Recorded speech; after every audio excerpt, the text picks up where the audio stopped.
Hello everyone, welcome to this session. आप सभी का बहुत बहुत स्वागत है। यूपीएससी, ईपीएफओ, एपीएफसी और ईओएओ बोथ एग्जामिनेशन के लिए हमने एक स्पेशल सीरीज चलाई है जिसका नाम है फटाफट सीरीज। इस सीरीज के अंतर्गत हम डिफरेंट डिफरेंट कंपोनेंट जो इन दोनों एग्जाम्स में पूछे जाते हैं उनको एमसीक्यूज के थ्रू रिवाइज करते हैं। तो आज जिस कंपोनेंट को हम लोग रिवाइज करने वाले हैं उसका नाम होगा जनरल मेंटल एबिलिटी। तो जनरल मेंटल एबिलिटी का ये पार्ट नंबर 13 है।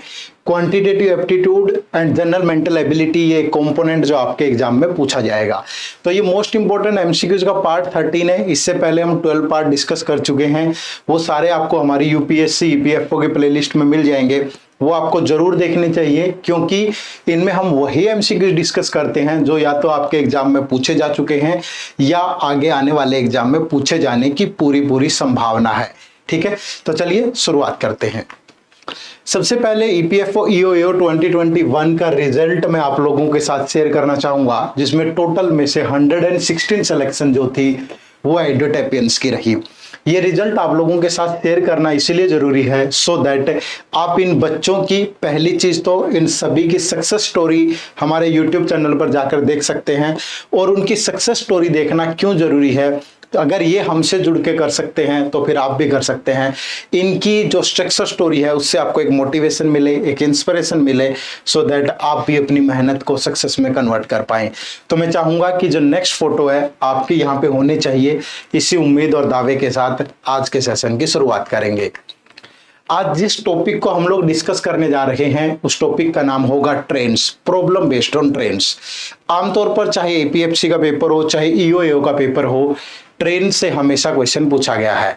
लेकिन ट्रेन के क्वेश्चन पे जाने से पहले दो तीन बेसिक बातें जो ट्रेन से रिलेटेड होती हैं, बेसिक कंसेप्ट, वो हमारे लिए पढ़ना बहुत जरूरी है। तो वो यहाँ पे मैंने लिखे हैं। उनमें सबसे पहला जो होगा वो होगा कन्वर्जन ऑफ स्पीड। ठीक है, आप सभी जानते हैं कि जो डिस्टेंस होता है हमेशा distance that is equal to होता है time into speed, time into speed. ठीक है, बट इन दोनों का सेम यूनिट में होना जरूरी है, सेम यूनिट में होना जरूरी है। अगर स्पीड आपकी किलोमीटर पर आवर है तो टाइम आपका आवर्स में होना चाहिए। अगर स्पीड आपकी मीटर पर सेकंड में है तो टाइम आपका सेकंड्स में होना चाहिए। तो कभी भी ऐसा हो अगर इन दोनों की यूनिट सेम ना हो तो हमेशा स्पीड को चेंज कर लीजिए। स्पीड को चेंज करने का जो कन्वर्जन ऑफ स्पीड के जो फॉर्मूले हैं वो ये है कि अगर आपको कभी भी किलोमीटर पर आवर से मीटर पर सेकंड में जाना है तो आप हमेशा उसको 5/18 से मल्टीप्लाई कर दीजिए। जैसे आपकी स्पीड 72 किलोमीटर पर आवर है और इसे आपको मीटर पर सेकंड में बदलना है तो 72 को 5/18 से मल्टीप्लाई कर दीजिए, तो जो आपकी स्पीड होगी वो 20 मीटर पर सेकंड आ जाएगी। समझ रहे हैं? इसी तरीके से अगर आपको मीटर पर सेकंड से किलोमीटर में जाना हो तो 18/5 से आप उसे मल्टीप्लाई कर दीजिएगा। पहली चीज तो आपको यही ध्यान में रखनी है। उसके बाद पॉइंट नंबर 2, ट्रेन के क्वेश्चन में हमेशा डिस्टेंस को लेकर के असमंजस रहता है कि डिस्टेंस किसको लेना है ना। तो आपको 2 पॉइंट हमेशा ध्यान रखने हैं। अगर ट्रेन कभी भी किसी ऐसे आर्टिकल को क्रॉस करती है जिसकी खुद की कोई लेंथ नहीं है, जैसे ट्रेन किसी पोल को क्रॉस करती है, जैसे ट्रेन किसी पॉइंट को क्रॉस करती है, जैसे ट्रेन किसी मैन को क्रॉस करती है, किसी टी स्टॉल को क्रॉस करती है, कोई भी ऐसा आर्टिकल जिसकी खुद की कोई भी लेंथ ना हो, तो वहां पे जो डिस्टेंस होगा हमेशा वो ट्रेन की लेंथ होगा। अगर हमें बोला गया कि एक 100 मीटर लंबी ट्रेन किसी आदमी को क्रॉस कर रही है तो वहां पे जो डिस्टेंस होगा वो 100 मीटर ही होगा, क्योंकि ट्रेन ने आदमी को क्रॉस करते हुए अपनी ही लेंथ को क्रॉस किया होगा। ठीक है, उसके बाद अगर ट्रेन किसी ऐसे आर्टिकल को क्रॉस करती है जिसकी खुद की भी कोई लेंथ है, जैसे कोई दूसरी ट्रेन है, जैसे कोई प्लेटफॉर्म है, जैसे कोई टनल है, जैसे कोई ब्रिज है, जैसे कोई कैनाल है, जैसे कोई और कोई भी लेंथ का आर्टिकल हो, तो वहां पे जो डिस्टेंस होगा हमेशा ट्रेन की लेंथ और उस आर्टिकल की लेंथ ऐड हो जाएगी। ट्रेन की लेंथ और उस आर्टिकल की लेंथ ऐड हो जाएगी। अगर एक 200 मीटर लंबी ट्रेन किसी 100 मीटर लॉन्ग प्लेटफॉर्म को क्रॉस कर रही है तो हमारा जो डिस्टेंस होगा वो 200 + 100 होगा। ठीक है, तो ये चीज आपको ध्यान रखनी है। ठीक है, तो पहला कन्वर्जन ऑफ स्पीड, उसके बाद डिस्टेंस आपको ध्यान रखना है। ठीक है, उसके बाद जो तीसरी चीज काम आएगी वो होगी रिलेटिव स्पीड। अब रिलेटिव स्पीड और नॉर्मल स्पीड में क्या डिफरेंस है?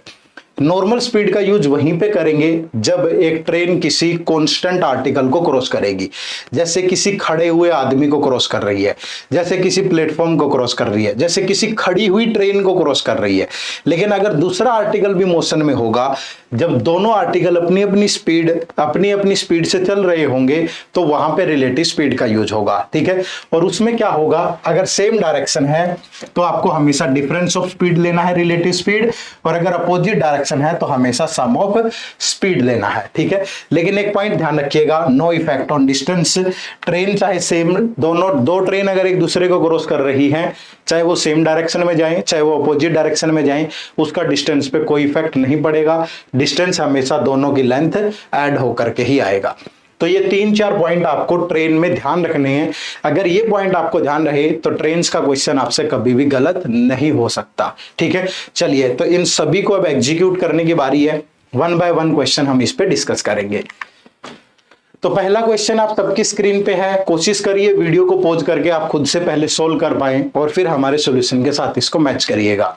पहला क्वेश्चन क्या है, a 400 metre long train cross a man 200 metre long cross a 200 metre long platform in 30 second, the speed of the train is. एक 400 मीटर लंबी ट्रेन है, किसी प्लेटफॉर्म को क्रॉस कर रही है 30 सेकेंड में। आपको step by step question solve करना है। आपसे पूछा गया है कि what is the speed of train. अगर आपसे स्पीड पूछी गई है तो speed is distance divide by time. Speed क्या होगा, डिस्टेंस डिवाइड बाय टाइम होगा। और अगर आपको डिस्टेंस पता है, नहीं पता तो मैंने आपको बताया था कि अगर ट्रेन किसी प्लेटफॉर्म को क्रॉस करेगी तो वहां डिस्टेंस क्या होगा, दोनों की लेंथ ऐड होगी। तो यहां पे ट्रेन की लेंथ है 400 मीटर, प्लेटफॉर्म की लेंथ है 200 मीटर, तो दोनों ऐड हो जाएंगे। और कितने सेकंड में क्रॉस कर रही है, 30 सेकंड में। तो ये हो गया 600 डिवाइड बाय 30। अगर मैं इसको सिंपलीफाई करूं तो 20 मीटर पर सेकंड आ जाएगा। लेकिन शायद यहाँ पे जो ऑप्शंस दिए गए हैं वो किलोमीटर पर आवर में दिए गए हैं, तो आप भी स्पीड को किलोमीटर में बदल दीजिएगा। और किलोमीटर पर आवर में कन्वर्ट करने का जो फॉर्मूला है दैट इज मल्टीप्लाई बाय 18/5। तो 5 से जाएगा 4, तो 4 × 18 यानी 72 किलोमीटर पर आवर। ये आपके क्वेश्चन का राइट आंसर होगा। तो ऑप्शन नंबर जो सी है वो बिल्कुल राइट आंसर है। क्लियर है जी। चलिए अगले सवाल की तरफ बढ़ते हैं।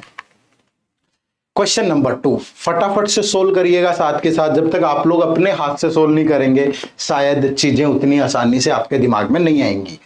A train of length 200 meter is running at the speed of 60 km per hour. In what time it will cross a man who is standing near railway track? अब 200 मीटर लंबी ट्रेन है, ठीक है, 60 किलोमीटर पर आवर स्पीड है, किसको cross कर रही है, मैन को, और मैन भी स्टैंडिंग मैन है, तो that means normal speed he use होगी, है ना। तो अब अगर हमें बताना है टाइम, अगर टाइम बताना है तो हमारे पास दो चीजें होनी चाहिए, डिस्टेंस और स्पीड।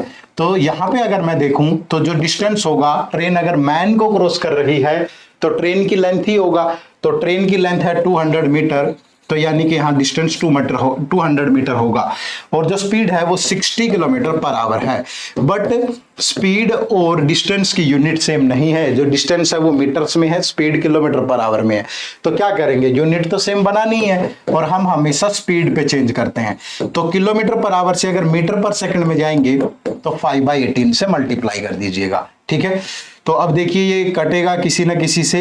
अगर ये 0 से 0 काट दें, 6 से गया 3, तो 5 से गया 4, और ये 3 ऊपर जाके मल्टीप्लाई हो जाएगा 4 × 3, तो 12 सेकंड हमारे क्वेश्चन का राइट आंसर होगा, ठीक है। तो ऑप्शन नंबर जो ए है that is the right answer. Clear है जी। चलिए नेक्स्ट क्वेश्चन देखो भाई, क्वेश्चन नंबर 3 पे आ जाइए। A train 150 meter long takes 30 seconds to cross a bridge 500 meter long. How much time will the train take to cross a platform 370 meter long? अब देखो, जब ट्रेन इस ब्रिज को cross करेगी, ठीक है, इस ब्रिज को क्रॉस करेगी तो टोटल जो डिस्टेंस ट्रेन को कवर करना है वो है 150 + 500 मीटर। तो इस डिस्टेंस को कवर करने में जो ट्रेन को टाइम लगता है दैट इज 30 सेकेंड्स। ठीक है, अब हमसे पूछ रहा है कि how much time will the train take to cross a platform this. तो जब ट्रेन इस प्लेटफॉर्म को क्रॉस करेगी तो ट्रेन टोटल कितना डिस्टेंस क्रॉस करेगी, 150 प्लस 370, ट्रेन की लेंथ तो अब भी ऐड होगी। तो ये पूछ रहा है इसको क्रॉस करने में कितना टाइम लगेगा। अब दोनों केसेस में ट्रेन की स्पीड सेम है, दोनों केसेस में ट्रेन की स्पीड सेम है, तो स्पीड निकालने की जरूरत ही नहीं है, यहां भी वही स्पीड है यहां भी। तो जब ट्रेन को 650 मीटर कवर करने में लगते हैं 650 मीटर कवर करने में लगते हैं 30 सेकेंड, तो ट्रेन 1 मीटर कवर करेगी 30/650। और अगर ट्रेन को इतना डिस्टेंस कवर करना है दैट इज 520 मीटर, तो ट्रेन को कितना टाइम लगेगा, तो 520 मीटर में ट्रेन को टाइम लगेगा 3/650 इंटू 520। ये 0 से 0 कैंसिल, ये जाएगा 5 से 13 और 5 से गया 6, ये 13 से गया 4, तो ट्रेन को क्रॉस करने में कितना टाइम लगेगा, 24 सेकेंड।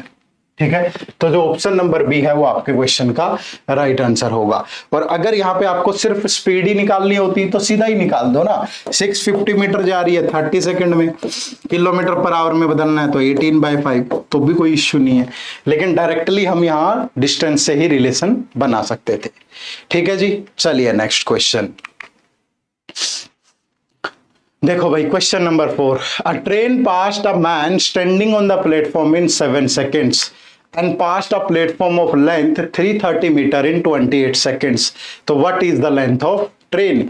एक ट्रेन किसी मैन को क्रॉस करती है 7 सेकंड में, तो जब ट्रेन मैन को क्रॉस करेगी तो ट्रेन अपनी ही लेंथ को क्रॉस करेगी, तो ट्रेन अपनी ही लेंथ को क्रॉस करती है 7 सेकंड के अंदर। और जब ट्रेन इस 330 मीटर लॉन्ग प्लेटफॉर्म को क्रॉस करेगी तो ट्रेन किसको क्रॉस करेगी, ट्रेन अपनी लेंथ और इस प्लेटफॉर्म की लेंथ को क्रॉस करेगी, यानी ट्रेन अपनी लेंथ और 330 मीटर को क्रॉस करती है 28 सेकंड में। ठीक है जी, तो हमें बताना है what is the length of train. अब देखो दोनों केस में ट्रेन की स्पीड कांस्टेंट है, ये नहीं बताया गया कि जब मैन को क्रॉस करती है तो स्पीड से करती है, जब प्लेटफॉर्म को क्रॉस करती है तो स्पीड से करती है, ऐसा कुछ भी नहीं है। तो दैट मींस जब दोनों केस में स्पीड कांस्टेंट है और ट्रेन को अपनी लेंथ क्रॉस करने में 7 सेकंड लगते हैं, तो ट्रेन को अपनी लेंथ क्रॉस करने में यहां भी 7 सेकंड लगते होंगे, तो ट्रेन को यहां टोटल 28 लगे, तो जो 21 सेकंड एक्स्ट्रा लग रहे हैं वो किस में लग रहे हैं, इस 330 मीटर को क्रॉस करने में।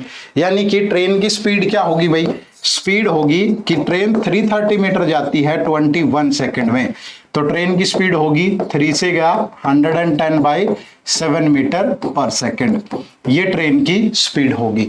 और अगर आपको डिस्टेंस निकालना है तो यहां निकाल लो भाई, स्पीड इनटू टाइम, तो 110/7, तो यहां डिस्टेंस क्या आ गया 110 मीटर, और डिस्टेंस था क्या यहाँ ट्रेन की लेंथ, तो ट्रेन की लेंथ कितनी होगी 110 मीटर।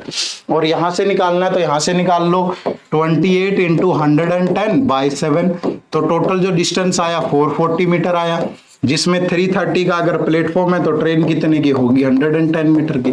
तो दोनों जगह से आंसर आ जाएगा आराम से। ठीक है जी, बात समझ में आई सभी को। चलिए नेक्स्ट क्वेश्चन देखो। Question number 5, a train running at the speed of 45 kilometre per our crosses a tunnel in 1 minute. If the length of train is 180 meter, what is the length of the tunnel? तो जब भी train tunnel को cross करेगी जो total distance होगा वो होगा train की लेंथ प्लस टनल की लेंथ, है ना, यही होगा टोटल डिस्टेंस। और that is equal to time into speed. तो स्पीड कितनी है 45 किलोमीटर पर आवर, टाइम कितना लग रहा है 1 मिनट। तो अगर 1 मिनट को सेकंड में कन्वर्ट करूं तो 1 मिनट में 60 सेकंड होते हैं, और स्पीड है 45 किलोमीटर पर आवर, और इसको अगर मीटर पर सेकंड में कन्वर्ट करें तो इंटू 5/18, यही तो होगा total distance, that is train की लेंथ प्लस टनल की लेंथ। ठीक है, अब देखो इसको सिंप्लीफाई करिए। अब 9 से गया 2, 9 से गया 5, 2 से जाएगा 30, तो 5 इंटू 5 25 इंटू 3 75, तो 750 मीटर। ये आ गई ट्रेन प्लस टनल की लेंथ। तो जो टनल की लेंथ होगी that is 750 metre minus 180 metre. अगर ये माइनस कर देंगे तो 570 मीटर जो है वो आपके क्वेश्चन का राइट आंसर होगा। तो 5 सेंटीमीटर दिया गया है ऑप्शन नंबर बी के अंदर, that is the right answer. ठीक है, option number B is the right answer. Clear है? चलिए नेक्स्ट क्वेश्चन। अब कुछ क्वेश्चन जो होंगे वो रिलेटिव स्पीड को लेकर के भी होंगे। देखो जैसे यहां पे क्या है, a train of length 210 metre is running at the speed of 45 kilometre per hour. A man is running at the speed of 9 kilometre per hour in opposite direction of train. In what time man will cross the train. अब यहां पे पूछा गया है कि time क्या लगेगा। ठीक है, तो जो टाइम है वो क्या होगा, डिस्टेंस डिवाइड बाय स्पीड होगा। अब अगर ट्रेन मैन को क्रॉस कर रही है तो डिस्टेंस क्या होता है, ट्रेन की लेंथ, और ट्रेन की लेंथ कितनी है, 210 मीटर। अब यहां पे ये देखना है आपको कि क्या सिंपल स्पीड यूज होगी या रिलेटिव स्पीड। तो यहां पे रिलेटिव स्पीड यूज होगी। क्यों?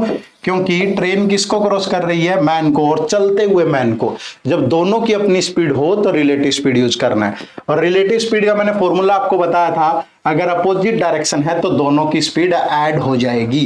तो 45 प्लस 9, तो ये हो गया 54 किलोमीटर पर आवर। बट हमारा जो डिस्टेंस है वो मीटर में है, इसलिए इसको भी मीटर में चेंज कर लो। तो 54 इंटू 5 बाई 18 से गया 3, तो जो स्पीड होगी दैट इज 15 मीटर पर सेकेंड। ये होगी रिलेटिव स्पीड। और हमारा डिस्टेंस 210 है और रिलेटिव स्पीड है 15 मीटर पर सेकेंड। तो 15 से डिवाइड करेंगे तो 15 1 जा 15, फिर 6 बचेगा 60। तो जो राइट आंसर होगा वो 14 सेकेंड होगा। तो ऑप्शन नंबर जो सी है वो आपके क्वेश्चन का राइट आंसर है। ठीक है, आपके क्वेश्चन का राइट आंसर है। तो ये चीज ध्यान रखनी है, स्पीड कहां यूज करनी है और रिलेटिव स्पीड कहां यूज होगी। ठीक है जी, चलिए नेक्स्ट देखो, फिर से वैसा ही क्वेश्चन है। A train traveling at 48 km per hour crosses another train having half of its length and traveling in opposite direction at 42 km per hour in 12 second. पहले इतना ही क्वेश्चन सोल्व करिए, उसके बाद आगे बढ़ेंगे। ठीक है, अब देखो अगर एक ट्रेन जो है वो हमारे वाली जो ट्रेन है, ठीक है, उस ट्रेन की जो लेंथ है अगर वो 2x है, तो जो अनदर ट्रेन होगी, अनदर ट्रेन, उसकी लेंथ उसका हाफ होगी x मीटर, क्योंकि बोला ना क्रॉस अनदर ट्रेन। ठीक है, और यहां पे जो रिलेटिव स्पीड बनेगी, टोटल डिस्टेंस कितना बन गया भाई, 2x प्लस x, ये हो गया टोटल डिस्टेंस। अब जो स्पीड होगी वो अपोजिट डायरेक्शन में जब जा रही है ट्रेन तो उसको क्रॉस कर रही है, यहां 48 है यहां 42 है, तो दोनों की स्पीड का सम होगा 48 प्लस 42, और किलोमीटर पर आवर से मीटर पर सेकंड में बदलेंगे तो इंटू 5/18, और इसको क्रॉस करती है कितने सेकंड में, 12 सेकंड में, इंटू 12। ठीक है, तो इतना सोल्व हो गया। अब यहां पे देखो क्या बनेगा ये भाई, तो ये बन जाएगा 90 इंटू 5/18 इंटू 12, तो 18 से गया 5, 12 पंजे 60, ये हो गया 300। तो 3x की वैल्यू अगर 300 है तो x की वैल्यू होगी 100। तो जो हमारे वाली ट्रेन है वो 200 मीटर लंबी है और जो अनदर ट्रेन है वो 100 मीटर लंबी है। ट्रेन की लेंथ आ गई हमारे पास। अब क्या कह रहा है, if also passed a platform in 45 second then find the length of platform. अब ये वाली ट्रेन जिसकी स्पीड 48 है, तो इसको मीटर पर सेकंड में बदले तो इंटू 5/18। ठीक है, ये प्लेटफॉर्म को क्रॉस करती है 45 में, तो इंटू 45, और जब ये प्लेटफॉर्म को क्रॉस करेगी तो इस ट्रेन की लेंथ प्लस प्लेटफॉर्म की लेंथ ही टोटल डिस्टेंस होगा, और इस ट्रेन की लेंथ है 200 मीटर और प्लस प्लेटफॉर्म की लेंथ। ठीक है, तो इसको सोल्व करो भाई, ये 9 से गया 2, 9 से गया 5 और 2 से जाएगा 24, तो 24 5 जा 125 जा 600, ये 200 इधर आके माइनस होगा, तो जो प्लेटफॉर्म की लेंथ होगी वो होगी 400 मीटर। बिल्कुल स्टेप बाय स्टेप चीजें लगानी है, कोई भी ज्यादा आक्रामक होने की जरूरत नहीं है, बहुत आराम से आप इसको बना सकते थे। ठीक है, तो option number D is the right answer. Clear है जी, चलिए नेक्स्ट देखो, question number 8, the distance between two stations A and B is 365 kilometre. दो स्टेशन है जिनके बीच में जो डिस्टेंस है वो 365 किलोमीटर है। यहीं पे बना के दिखा देता हूं मैं आपको कि सपोज ये स्टेशन ए है, ये स्टेशन बी है, दोनों के बीच का जो डिस्टेंस है वो 365 किलोमीटर है। A train starts at 10 AM from a, एक ट्रेन यहां से 10 AM पर स्टार्ट होती है and move towards B at a speed of 65 kilometre per hour, और आगे बढ़ती है 65 किलोमीटर पर आवर की स्पीड से। Another train starts B at 11 AM, दूसरी ट्रेन यहां से 11 AM पे स्टार्ट होती है, and moves towards A at a speed of 35 kilometre per hour, और स्टेशन ए की तरफ जाती है 35 किलोमीटर पर आवर की स्पीड पे। How far from B will two train meet and what time, दोनों ट्रेनें स्टेशन बी से कितनी दूर मिलेंगी और कितने बजे मिलेंगी ये बताना है। देखिए, पहले आपको हमेशा रिलेटिव स्पीड आप तभी लगा सकते हैं जब आपके पास टाइम कांस्टेंट होगा। अब अगर ये ट्रेन 11 बजे चलती है और ये अकेली 10 बजे चलती है, तो इसको भी चलाओ 10 बजे। अगर इस ट्रेन को 10 बजे चलाएं तो सपोज ये 11 बजे यहां पहुंच गई, 11 AM पे ये ट्रेन यहां पहुंच जाती है, तो ये डिस्टेंस जो ये ट्रेवल करके आई होगी ये 65 किलोमीटर का होगा। तो अब यहां से यहां तक का जो डिस्टेंस बच गया दैट इज 300 किलोमीटर, क्योंकि टोटल डिस्टेंस था 65 इसने ट्रेवल कर लिया, तो आगे का डिस्टेंस 300 किलोमीटर बच गया। अब ये भी 11 AM, ये भी 11 AM, तो तभी तो रिलेटिव स्पीड लगा सकते हैं जब दोनों का टाइम सेम होगा। अदरवाइज रिलेटिव स्पीड का मतलब है जब दोनों स्पीडें वर्क करें। अगर वो 10 बजे चल रही हो तो अकेली वर्क कर रही है, फिर रिलेटिव का क्या मतलब हुआ, है ना। तो अब लगा सकते हो। तो अब दोनों को डिस्टेंस ट्रेवल करना है 300 किलोमीटर, इसकी स्पीड 65 है, इसकी 35 है, तो टोटल स्पीड होगी 100 किलोमीटर पर आवर, यानी ये हर 1 घंटे में 100 किलोमीटर कवर कर लेंगी। तो 300 को कवर करेंगी कितने टाइम में, 3 आवर्स में। तो यानी कि ये ट्रेन यहां से 3 घंटे बाद और ये ट्रेन यहां से 3 घंटे बाद एक दूसरे से मिल जाएगी। तो अगर मैं यहां से बात करूं तो 11 बजे के बाद 3 घंटे कब होंगे, 3 आवर्स इसमें ऐड कर दीजिए, तो 2 PM पर दोनों ट्रेनें मिलेंगी। स्टेशन बी से कितनी दूर, ये 11 बजे ही चली है, 35 की स्पीड से 3 आवर्स में कितना डिस्टेंस ट्रेवल करेगी, 105 किलोमीटर। तो स्टेशन बी से 2 PM पर मिलेंगी और 105 किलोमीटर दूर मिलेंगी, यही हमें बताना था। अगर स्टेशन ए से डिस्टेंस पूछे तो टोटल डिस्टेंस में से स्टेशन बी का डिस्टेंस माइनस कर दीजिएगा, स्टेशन ए से कितनी दूर मिली, 260 किलोमीटर, और टाइम हमेशा सेम ही रहेगा। ठीक है, टाइम हमेशा सेम ही रहेगा। तो ये आपके क्वेश्चन का राइट आंसर होगा। क्लियर है। चलिए नेक्स्ट देखो, next question. A man leaves a point P at 6 AM and reaches the point Q at 10 AM. Another man leaves the point Q at 8 AM and reaches the point P at 12 noon. At what time do they meet. वैसे तो ये question मैं आप लोगों के लिए homework देने वाला था, लेकिन मैं इसकी एक ट्रिक आपको बताऊंगा जो इसी क्वेश्चन पर लगेगी, लेकिन आपको मैं दूसरा क्वेश्चन दूंगा होमवर्क के लिए। ठीक है, यहां बोला गया है कि एक मैन जो है वो पी से क्यू पे जाता है। ठीक है, पी से क्यू पे जाता है, और पी से क्यू पे अगर वो 6 AM पे यहां से चले तो वहां पे 10 AM पे पहुंचता है। ठीक है, और अनदर मैन अगर यहां से 8 AM पे चले तो 12 PM पर वहां पहुंचता है। ठीक है, तो in what time do they meet, कि वो कितने बजे मिलेंगे। अब देखो, इसको कितने घंटे लग रहे हैं, 4 घंटे।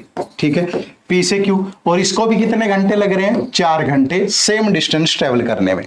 ठीक है, सेम डिस्टेंस ट्रेवल करने में जब भी ये टाइम सेम होगा, जब भी ये टाइम क्या होगा, सेम होगा, दोनों को सेम टाइम लगे सेम डिस्टेंस कवर करने में, सेम टाइम लगे, टाइम सेम लगे, सेम डिस्टेंस कवर करने में, सेम डिस्टेंस कवर करने में, तो हमेशा जो आंसर होगा वो सबसे पहला टाइम ले लो, कितना बजे है, 6 बजे, सबसे लास्ट टाइम ले लो, और इनका जो मिडल टाइम होगा वही राइट आंसर होगा।